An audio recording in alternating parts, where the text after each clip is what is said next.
A woman in Ohio sat alone in her apartment, completely broke, 3 weeks behind on rent, and one rejection email away from giving up entirely. She had tried everything. Vision boards, journaling, affirmations, meditation apps, online courses. Nothing moved, nothing shifted.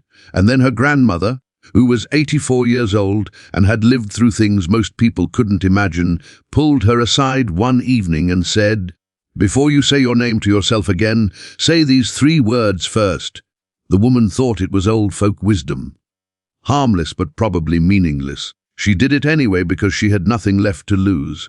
11 days later, a client she had pitched 8 months ago and completely forgotten about called her out of nowhere, apologized for the delay, and wired her $14,000 for a project she had mentally buried. No follow-up email, no reminder. Just a phone call that arrived like it had been scheduled by something she couldn't see or explain. Now, before you think that's just coincidence, hear this. A man in Atlanta did the exact same thing. Same 3 words, same practice, same discipline. But on day 9 he made one decision that unraveled everything. He told his coworker what he was doing, not in detail, just casually mentioned it over lunch. That same afternoon, his manager called him in and the promotion he had been quietly promised for 6 months was given to someone else. No explanation, no warning, just gone. And when he went back to the practice, it took him another full cycle to recover what he had lost momentum on. The difference between these 2 people wasn't intelligence, it wasn't effort, it wasn't even belief. It was one thing, secrecy, and the 3 words.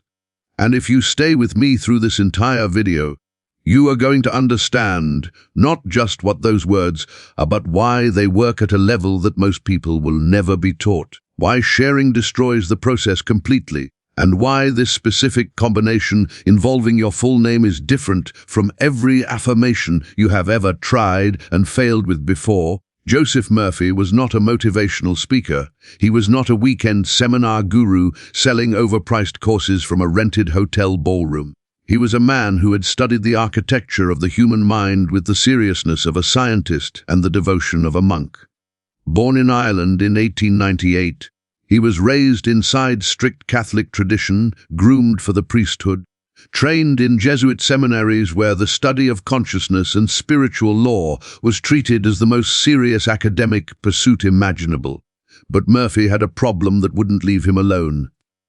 The deeper he went into formal religious study, the more he felt that something essential was being left out. There was a mechanism inside human consciousness, he believed, something that operated beneath the surface of thought and prayer and ritual that nobody in the institution he was part of was willing to name directly. So he made a decision that cost him everything he had built. He left the seminary. He left Ireland. He sailed to America in 1922 with almost nothing in his possession and spent the next several decades doing what most people never do. He studied everything. Chemistry, psychology, ancient mysticism, Hebrew Kabbalah, Egyptian metaphysical texts, New Thought philosophy. He studied under Ernest Holmes, one of the most rigorous thinkers in the science of mind tradition, and eventually became a minister and teacher in Los Angeles, where he drew crowds of 1,500 people every single Sunday morning. Millions more listened to him on the radio. His book, The Power of Your Subconscious Mind, has sold over 10 million copies and is still being read by people right now, today, who discover it and feel like they've found something that was hidden from them on purpose. But here is what almost none of those 10 million readers know. Throughout all of Murphy's public teaching, throughout all the radio programs and Sunday sermons and published books, there was one practice he almost never taught openly. He reserved it for private students, people who had demonstrated real commitment, real seriousness, and who had earned what he considered intimate instruction. He didn't withhold it because he was protecting his brand or creating artificial scarcity. He withheld it because he had learned through decades of watching people try and fail that this particular practice was uniquely vulnerable to destruction by outside energy. And the mechanism of that destruction is something modern psychology can now actually explain, which we'll get to in a moment. The 3 words are I am, And your full name comes immediately after. I am, and then you speak your complete name. Not a nickname, not a shortened version, your full name. The one on your birth certificate, the one that was given to you at the beginning of your life. Now, I know what just happened in your mind. You felt a small deflation. 3 words, that's the secret. Stay with me, because if you close this video right now, you will have the words, but not the understanding. And without the understanding, these 3 words are completely useless. The understanding is everything. In Exodus 3:14, when Moses is standing before the burning bush and asks the divine presence to identify itself, the response that comes back is, I am that I am. Not I was, not I will be. Present tense, eternal, unchanging. Murphy spent years studying this passage, and what he concluded was not a religious conclusion, it was a psychological and metaphysical one. The declaration I am is not a casual linguistic choice. In every ancient tradition that Murphy studied, Hebrew mysticism, Egyptian mystery schools, Vedantic philosophy, the phrase I am is treated as the primary creative statement of consciousness. It is the moment where awareness declares its own existence, and in that declaration begins to shape what it draws toward itself. When you say I am, you are not making a comment about your situation. You are issuing a directive to the deepest layer of your mind about your identity. An identity is the operating system that everything else in your life runs on top of. Now here is where your name enters, and why this specific combination is categorically different from any generic affirmation you have ever repeated in the mirror. Your name is not just a label. From the moment it was given to you, it has been the primary signal your nervous system responds to. Before you learned to respond to touch, before you fully understood language, you learned to respond to your name. It is hardwired into the deepest layers of your neurological programming.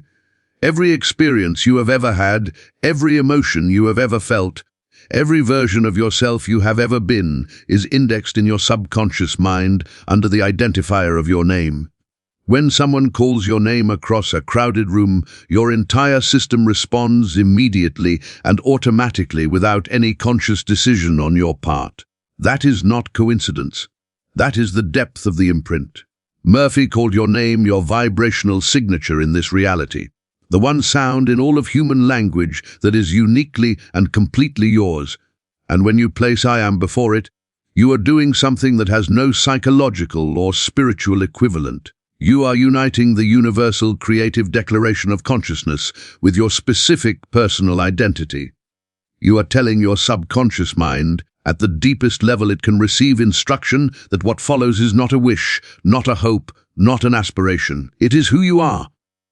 Present tense, unchangeable, already true. This is why generic affirmations fail most people. When you stand in front of a mirror and say I am successful, or I am wealthy, or I am healthy, your subconscious mind receives that statement and immediately cross-references it against everything it already knows about you. And if the evidence it has stored doesn't match the statement, it creates what psychologists call cognitive dissonance. The mind rejects the statement the same way the body rejects a transplanted organ that doesn't match its tissue type. The rejection isn't conscious. You don't feel it happening. But it happens, and the affirmation dies before it can take root. But when you say I am, and then you speak your name, and then you add the declaration, something completely different occurs. Your name is the tissue type. Your name is the matching identifier. The subconscious mind doesn't reject the statement because it arrives attached to the one signal it has accepted without question every single day of your entire life. The identity bridge is already built. The affirmation doesn't have to fight its way in. It arrives home. Murphy taught a specific 21-day protocol, and the structure of it was deliberate and precise, not arbitrary. Each phase of the 21 days corresponds to a specific neurological and psychological process, and rushing it or skipping phases is exactly why most people who have stumbled onto versions of this practice never saw results. The first phase runs from day 1 through day 7, and Murphy called it the foundation. Every morning when you wake up, before you look at your phone, before you speak to anyone, before the noise of the day has a chance to enter your mind, you go to a mirror. You look directly into your own eyes, not at your face, into your eyes. This matters because eye contact, even with yourself, activates a different level of self-recognition in the brain. It bypasses the surface layer of self-perception and reaches something deeper. And then you say out loud, with full presence, I am, your full name. You say it 3 times. You do not rush. You do not perform. You allow each repetition to land before you begin the next one. You are not reciting words. You are making a declaration to the oldest part of yourself. You do the same thing at night, right before sleep. Because the mind in the final minutes before sleep is in a uniquely receptive state. The analytical filter that spends all day evaluating and rejecting information begins to lower. What enters the mind in those final minutes before sleep goes directly into the subconscious without the usual interference. Murphy considered the pre-sleep window the most important moment in the entire practice. The second phase runs from day 8 through day 14, and Murphy called it the intention layer. You continue the morning and evening mirror practice exactly as before. But now after you speak your name, you add your declaration. I am your full name, and I am prosperous, or I am your full name, and I am healthy, or I am your full name, and I am in the right place at the right time for the right opportunities. Whatever your specific intention is, it must be stated in present tense. Not I will be, not I want to be, I am. The reason for this is not mystical, it is neurological. The subconscious mind does not process future tense the same way it processes present tense. A future tense statement registers as a plan. A present tense statement registers as a fact. And your subconscious mind is in the business of proving facts, not executing plans. When it receives a present tense identity statement attached to your name, it begins immediately and automatically reorganizing your perception, your attention, and your behavior to match the declared identity. You will start noticing things you were always blind to. Opportunities that were always present but invisible to you. People who were always around you but whose relevance you couldn't see. Murphy called this the reticular activation of destiny, and modern neuroscience has a name for the same mechanism. The reticular activating system, the part of the brain that filters what you pay attention to, literally rewires around whatever identity you hold most consistently. The third phase runs from day 15 through day 21, and Murphy called it living in the end. The mirror practice continues morning and night without interruption. But now you add a third element. After your declaration, you close your eyes, and for 60 to 90 seconds you place yourself completely inside the reality where your declaration is already true. Not imagining it happening in the future, standing inside it as if it has already arrived. You feel the specific emotion of it, not excitement about what might come, gratitude for what already is. This distinction is critical because the emotional signature of gratitude registers in the subconscious as confirmation of received reality. Excitement registers as anticipation of something absent. Gratitude registers as acknowledgement of something present. And when the subconscious receives the emotional confirmation that the declared identity is real, it accelerates every process that moves your external life toward alignment with the internal declaration. Throughout all 3 phases during the day, whenever the subject of your intention arises in your mind or in your environment, you silently repeat I am, your full name, and your declaration, not out loud internally. You are continuously reinforcing the signal beneath the surface of your daily life without drawing any external attention to what you are doing. This is where the secrecy becomes not just a rule but a mechanism. Murphy was emphatic about secrecy for reasons that go deeper than spiritual tradition, though the spiritual reasoning is also valid. When you share what you are cultivating before it has manifested, you expose it to something that every human relationship carries in some degree. Other people's doubt, not necessarily intentional doubt, not doubt born from malice. The woman's sister, who was told about the practice in the original story, almost certainly wasn't trying to sabotage her, but she didn't believe it. And even the mildest expression of skepticism, even a raised eyebrow, even a hesitation in the voice of someone you love, introduces a frequency into your mental environment that your subconscious mind cannot easily filter out. Murphy had a specific way of explaining this. He said that the subconscious mind, during a 21-day practice, is in a state of formation like concrete that has been poured but has not yet set. While it is in that state, any foreign impression can alter its shape permanently. Once someone else's doubt enters your mental field, it doesn't stay on the surface. It sinks, and it begins competing with the declaration you have been building. Most people don't notice this happening consciously. They just notice that the energy shifts, the momentum slows, the synchronicities stop, and they don't know why because the damage was invisible. There is also a psychological explanation for why sharing kills the practice that has nothing to do with other people's energy. It is called social substitution, and it has been studied extensively. When you share a goal or an intention with someone and they respond with acknowledgement, validation, or encouragement, your brain receives a reward signal, a small dopamine release that registers as partial progress toward the goal. The problem is that this reward signal reduces the psychological pressure that was driving your internal commitment. You have already received some of the emotional satisfaction of success without doing the work of completing the practice. Over the following days, your motivation to continue drops in ways that feel mysterious but are actually completely predictable. You shared the seed and your brain treated the act of sharing as the harvest. The practice dies not from spiritual contamination, but from neurological premature reward. This is why Murphy's rule of 21 days of complete silence is not superstition. It is psychological precision. And it is why every person who has seen dramatic results from this practice will tell you the same thing when they finally speak about it after the cycle is complete. They kept it entirely to themselves. The silence was not a sacrifice. The silence was the fuel. Now I want to address something directly, because I know some of you are sitting with a very reasonable question in your mind. Is this just self-help repackaged? Is this just positive thinking dressed in old language?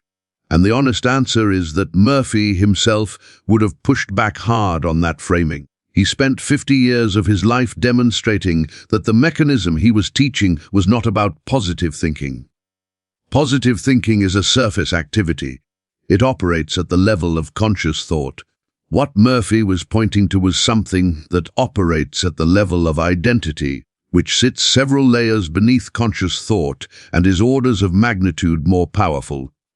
You cannot think your way to a new identity, but you can declare your way there if the declaration is structured correctly, repeated with consistency, delivered through the right psychological channels, and protected from interference during the formation period. That is what this practice does.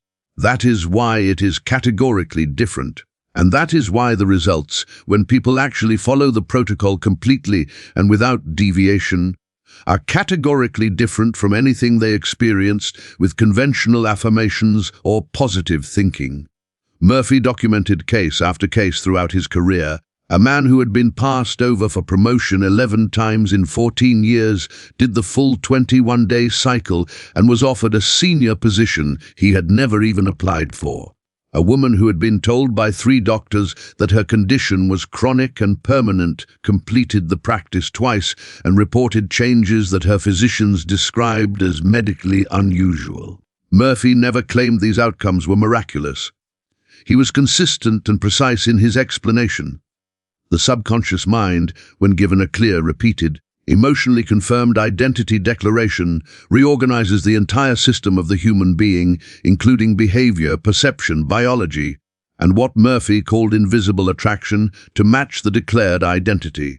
The external world then responds to a different person than the one who existed before the practice began.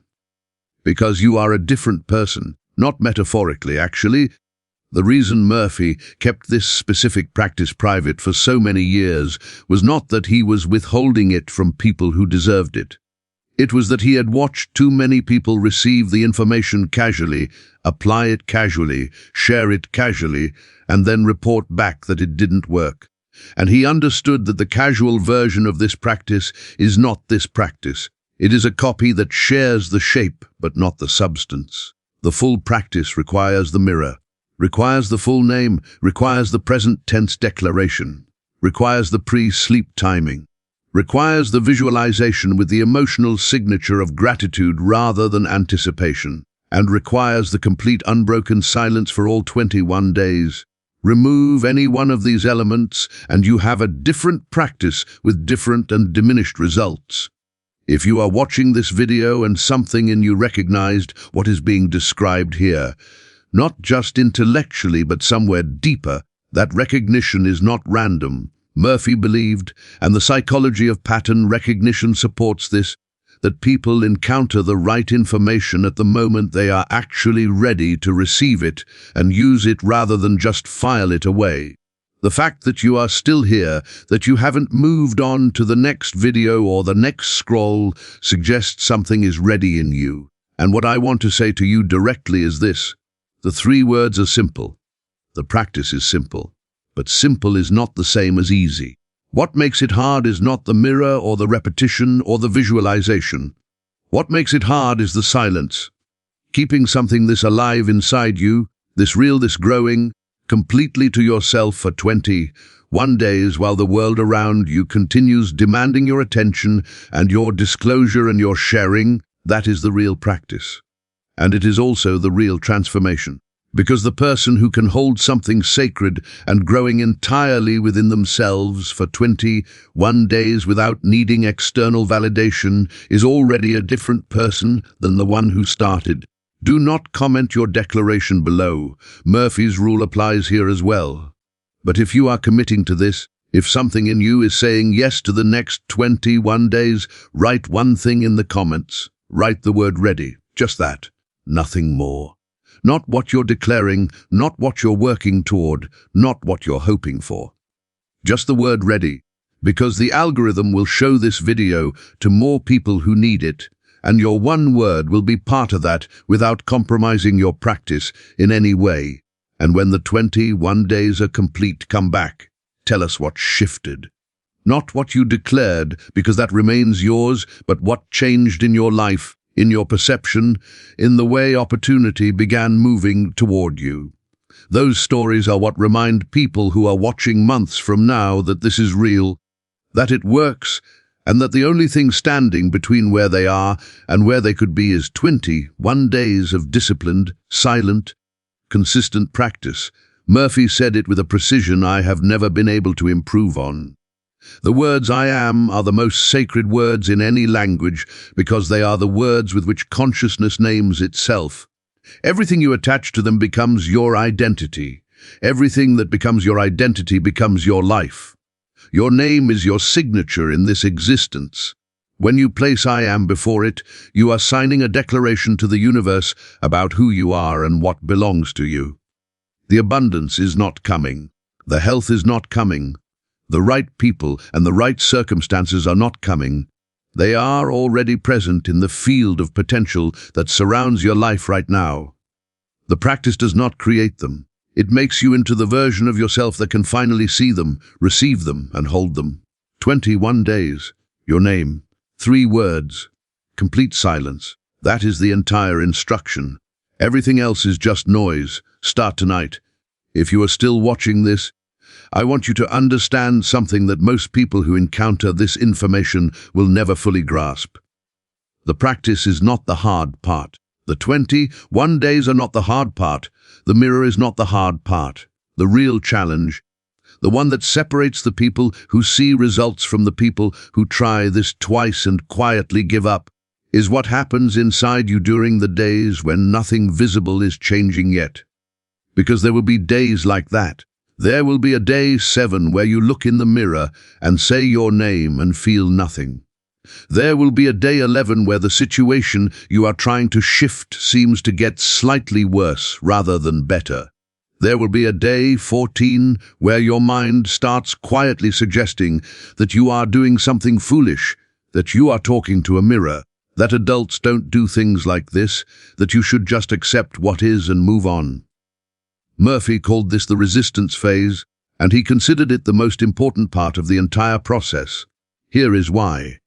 The subconscious mind does not release an old identity quietly. It does not simply hand over the operating system it has been running for years or decades without any friction. When you begin consistently declaring a new identity, the existing programming fights back, not aggressively, not dramatically, quietly, through doubt, through apathy, through the sudden appearance of very logical and very reasonable arguments for why you should stop. Murphy documented this pattern so consistently across so many students that he eventually built it into the protocol itself. He told his private students, if around day 7 to day 14 you feel a strong internal pull to abandon the practice, that feeling is not a sign that it is not working. That feeling is a sign that it is working. The resistance is the old identity defending its territory. And the moment you push through that resistance and continue the practice anyway, you have crossed the threshold that most people never cross. You have told your subconscious mind something that no affirmation, no vision board, and no motivational video could ever tell it. You have told it through action, which is the only language the subconscious truly believes, that the new identity is stronger than the old one. That is the turning point. That is where the real shift begins. There is something else Murphy taught that almost never gets mentioned when people discuss his work, and it is possibly the most practically important element of everything he left behind. He called it the law of reversibility. In physics, reversibility refers to processes that can run in either direction. Heat can become mechanical energy, and mechanical energy can become heat. Murphy took this principle and applied it to human consciousness with a precision that still feels radical. He said that the relationship between your internal state and your external reality is not one-directional. Most people understand that if your external circumstances change, your internal state changes in response. You get the money and you feel prosperous. You get the relationship and you feel loved. You get the health and you feel well. That direction is obvious and everyone experiences it. But Murphy said the reversal is equally true and equally powerful. If you can generate the internal state with full authenticity, the external circumstances will reorganize to match it. Not as a metaphor, not as a psychological benefit that helps you perform better, as a literal rearrangement of what your life presents to you. This is why the emotional component of the visualization in days 15 through 21 is not decorative. It is the mechanism. When you close your eyes after your declaration and you step inside the reality where your declaration is already true. Murphy was not asking you to daydream. He was asking you to generate the specific neurochemical and electromagnetic signature of the state you are declaring. Your body cannot distinguish between a vividly imagined reality and a physically present one at the level of the nervous system. This has been demonstrated in laboratory conditions repeatedly. Athletes who visualize performance with full sensory detail show measurable changes in muscle activation and neurological pathway reinforcement without physically practicing the movement. The body responds to the internal representation as if it were real. Murphy was applying this same principle to the entire system of a human life rather than just athletic performance. When you generate the genuine feeling of gratitude for something as if it has already arrived, you are not pretending. You are training your system to recognize it as belonging to you.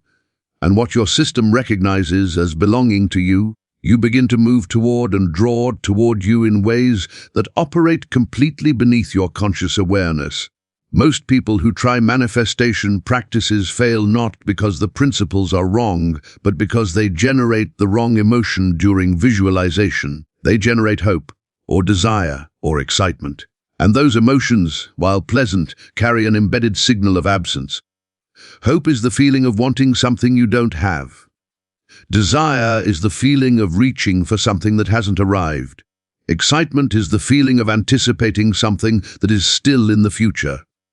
Every one of these emotional states, when felt during a visualization practice, sends a signal to the subconscious that what is being visualized is not yet real, is not yet yours, is still out there somewhere waiting to be obtained. And the subconscious, which is extraordinarily literal in how it processes emotional data, simply matches your reality to the emotional signal. you keep experiencing the feeling of wanting, which means you keep experiencing the condition of not having. This is why people can spend years doing visualization practices without seeing results and then conclude that the practice doesn't work. The practice works perfectly. It just produces exactly what the emotional signal specifies, and the emotional signal was saying not yet. Murphy's instruction to feel gratitude specifically was not spiritual decoration. It was technical precision. Now I want to speak directly to something that a portion of you watching this are experiencing right now. Some of you came to this video carrying something heavy, not just a desire for more money or a better job or improved health. Something heavier than that. A situation that has gone on long enough that you have started to quietly wonder whether you are someone for whom things simply don't change. Whether the principles that seem to work for other people apply to you. Whether there is something about your specific circumstances, your history, your past decisions, your family, your body, your life that places you outside the reach of what is possible for other people. I want to address that directly because Murphy addressed it directly, and his answer was unambiguous. He said that the subconscious mind does not have a waiting list. It does not have a merit system. It does not evaluate whether you deserve what you are declaring before it begins working toward it. It responds to the declaration itself, to the consistency of the declaration, and to the emotional confirmation that accompanies the declaration. That is all. Your history is not a factor. Your past failures are not a factor. The number of times you have tried something and it didn't work is not a factor. The subconscious mind does not read your file before deciding whether to respond. It responds to what you are consistently giving it right now. That is the democracy of this practice. It is available to everyone who actually does it, not to everyone who understands it intellectually or agrees with it philosophically or plans to try it someday when conditions are better. It is available to everyone who does it. There is one more thing Murphy taught about the 21-day cycle that I want to make sure you understand before you begin, because not understanding this is responsible for more failures than almost any other factor. Murphy said that the 21 days are not 21 days of building toward a result. They are 21 days of becoming the person for whom the result is natural. This is a distinction that sounds subtle, but is actually enormous. When most people begin a manifestation practice, they are oriented toward an outcome. They are watching for the money to appear, the call to come, the opportunity to materialize. And every day that passes without the visible result, their faith in the practice erodes slightly. By day 15 or 16, they are doing the practice with one eye on the mirror and one eye on the door, waiting for something to arrive. Murphy said this orientation is the precise opposite of what is required. The 21 days are not about watching the door. They are about becoming someone who no longer needs to watch the door because they already know what belongs to them. The result is the byproduct. The becoming is the practice. And when the becoming is complete, the result arrives not as something you finally obtained, but as something that finally caught up with who you already became. This is why the outcomes people report after completing this protocol correctly so often arrive in unexpected forms and through unexpected channels. The man who needed money didn't get a raise. He got a phone call from someone he had forgotten about. The woman who needed a breakthrough in her career didn't get the promotion she was focused on. She got an offer from a completely different direction that was better than anything she had been chasing. Murphy expected this. He said that the subconscious mind, when given a clear identity declaration and the emotional confirmation that it is real, does not then search through the limited inventory of options the conscious mind has identified and select one of them. It searches through the entire field of possibility available to your life and identifies the path of least resistance between where you are and where your declared identity places you. That path almost never looks like what you expected. It almost always looks like coincidence to anyone observing from the outside, and it almost always arrives in the window between day 18 and day 28 if the practice has been done correctly and completely. So here is where we are. You now have the complete practice. Not a summary, not a simplified version. The actual protocol the way Murphy taught it to his private students. The 3 words and your full name. The mirror, morning and night. The 7-day foundation, the 7-day intention layer. The 7-day living in the end with gratitude-based visualization. The complete silence for the entire 21 days. The understanding of the resistance phase and why it means you are on track rather than off it. The emotional precision of gratitude over hope or desire. The orientation toward becoming rather than obtaining. You have everything, and what you do with it from this moment is entirely your decision. Murphy lived until 1981. He spent nearly 60 years studying and teaching this material. In the final years of his life, when he was asked what he considered the most important single thing he had learned across all of that time, he gave an answer that has stayed with everyone who recorded it. He said, "The most important thing I have ever learned is that a human being becomes what they consistently declare themselves to be. Not what they hope to be, not what they work toward being, what they declare themselves to be in the present tense, with full inner authority, and with the willingness to protect that declaration from interference until it has fully taken root. Everything else," he said, "is commentary. Your name is not random. The life available to you is not fixed. The next 21 days are not a long time. They are the exact amount of time required for a declaration to move from the surface of your mind into the architecture of your identity.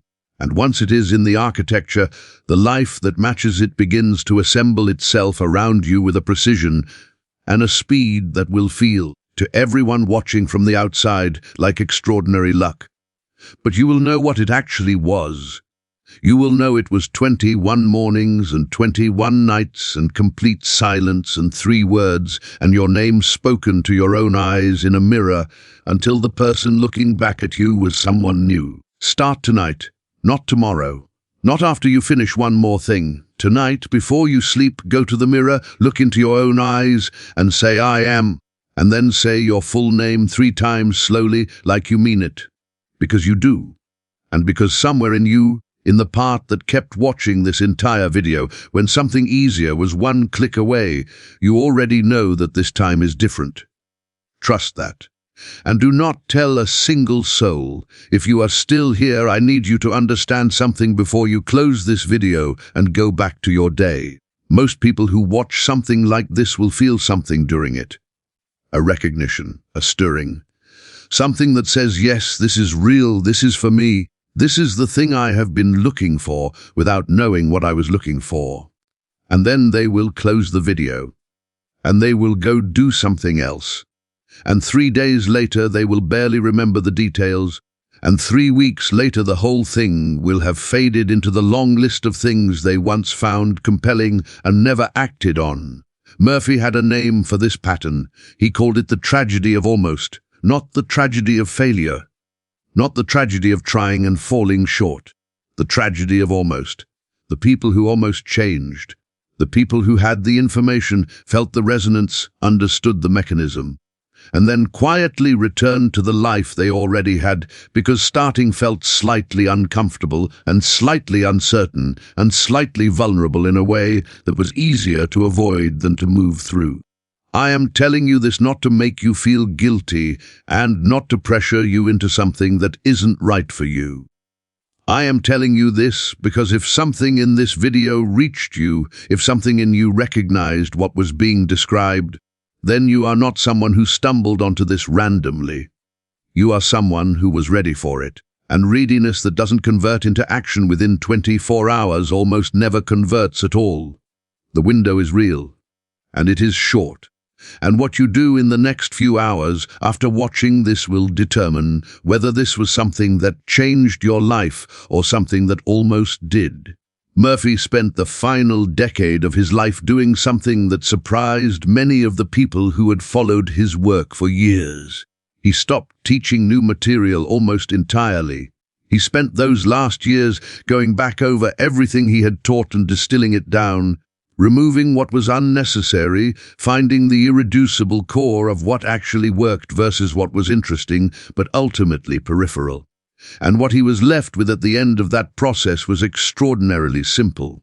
He said that every transformation he had ever witnessed, every genuine shift in a human life that he had been present for across nearly 6 decades of teaching, had begun with the same thing. A moment where a person stopped negotiating with themselves about whether they deserved to be different and simply declared that they were. Not hoped, not decided to try, declared, with their voice, with their name, with their full presence in the present tense, as if the universe had no choice but to rearrange itself accordingly. Because according to everything Murphy studied and observed and documented, it doesn't have a choice. It responds to the declaration every time, without exception. For everyone who makes it completely and protects it completely and sustains it completely for the full cycle. The version of your life that you have been trying to reach is not further away than you think. It is not waiting behind a larger obstacle than the ones you have already survived. It is waiting behind 21 days of a practice simple enough that a child could understand it and disciplined enough that most adults will never complete it. That gap between simple enough to understand and disciplined enough to complete is where most human potential quietly disappears. Not in dramatic failure, not in catastrophic collapse, in the slow erosion of almost. Day 1 becomes day 2, and then day 4, and then day 7, and somewhere around day 9 or 10 the novelty has worn off, and the results haven't appeared yet, and something inside says this is probably not working, and maybe I'll start again next month when things calm down. And next month arrives and something else has taken its place, and the practice never gets its 21 days. And the life never gets its transformation. And years pass, and the person looking back wonders how they ended up so far from where they meant to be. Murphy believed, and I believe, that you are watching this video because you are at one of those moments. Not a dramatic crossroads, not a crisis. Just a quiet moment where something in you is more ready than it has been in a long time. Where the gap between the life you are living and the life you know is possible for you feels slightly less acceptable than it did a year ago. Where the cost of staying the same is starting to feel higher than the cost of doing something unfamiliar and slightly uncomfortable for 21 days. If that is where you are, then what I want to say to you is this: the practice works. The protocol is complete. You have everything you need. Your name is already yours. The words I am are already available to you every moment of every day. The mirror in your home is already there. The only thing that needs to change tonight is whether you stand in front of it with intention or walk past it the way you have every other night. That is the entire decision. That is the whole thing. Everything else, every result, every shift, every unexpected phone call and surprising opportunity and door that opens from a direction you weren't watching, everything else follows from that one small decision made tonight in complete privacy with no audience and no validation and no guarantee of anything except the testimony of every person who has ever done this completely and the 6 decades of documented observation of one of the most serious students of human consciousness who ever lived. Joseph Murphy is gone. His books remain, his teachings remain, and this practice remains available to anyone willing to do it in the way he prescribed, which means completely, quietly, consistently, and without the need for anyone else to know or approve or believe.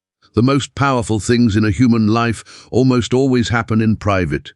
The seed grows underground before it breaks the surface. The shift happens inside before it appears outside. The 21 days are underground time, sacred time, time that belongs entirely to you and to the practice and to the version of yourself that is forming in the quiet. Protect it the way you would protect anything that matters to you, because it does matter, and you already know that it does. Write the word ready in the comments if you are starting tonight. Just that one word. Nothing about what you are declaring. Nothing about what you are working toward, nothing that breaks the silence of the practice. Just ready, so that the person watching this video 3 months from now or 6 months from now or a year from now can scroll through those comments and see hundreds of people who made the same decision at the same quiet moment and know that they are not alone in this and that the decision they are about to make is the right one. Your one word costs you nothing and may give someone else everything. Leave it, and then go to your mirror and begin, because the 3 words are waiting for you, and so is everything that follows them. And so, honestly, is the version of you that has been waiting longer than you know to finally be declared into existence by the only person who ever had the authority to do it. You. Tonight, I am your name 3 times slowly, like you mean it, because you do.